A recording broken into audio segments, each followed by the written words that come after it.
இன்றைக்கி பதிவில் நம்ம பார்க்க போகிறது பண ஈர்ப்பு விதி எண் 2. பண ஈர்ப்பு விதி எண் 2 இதில் என்ன தெரிஞ்சுக்க போகிறோம் அப்படின்னா, பணத்தை எப்பவும் காதலிக்கணும்.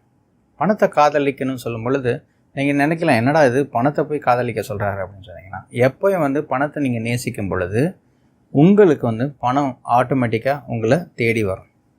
இப்போ யோசிச்சு பாருங்கள், நீங்கள் ஒருத்தரை நீங்கள் இம்ப்ரெஸ் பண்ணணும் அப்படின்னு நினைக்கிறீங்க.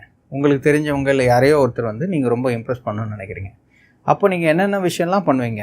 அவங்களுக்காக நீங்கள் நிறைய நல்ல ட்ரெஸ்ஸிங் போடுவீங்க. அதே மாதிரி பார்த்திங்கன்னா அவங்களுக்கு என்னெல்லாம் பிடிக்குமோ அந்த விஷயத்தை வாங்கி கொடுப்பீங்க. அந்த மாதிரி நிறைய விஷயம் பண்ணுறீங்க.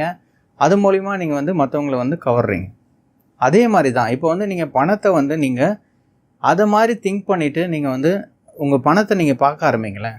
பணம் உங்களை ஆட்டோமேட்டிக்காக தேடி வரும். நீங்கள் நினைக்கலாம், பணத்தை காதலிச்சா மட்டும் பணம் வந்துருமான்னு. பணத்தை காதலிக்கிறது மூலிமா உங்களுக்கு என்ன ஆகும் அப்படின்னா, உங்களுக்கு ஆள் மனத்தில் நீங்கள் வச்சுருக்க நெகட்டிவ் விஷயங்கள்லாம் போயிடும்.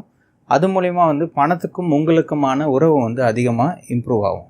எப்போ நீங்கள் பணத்தை காதலிக்க ஆரம்பிக்கிறீங்களோ அப்போ உங்களால் பணத்தை அதிக அளவில் ஈர்க்க முடியும்.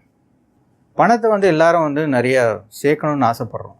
நிறைய சேர்க்கணுன்னு ஆசைப்பட்டோன்னா டெஃபினட்டாக பணத்தை காதலிக்கணும்.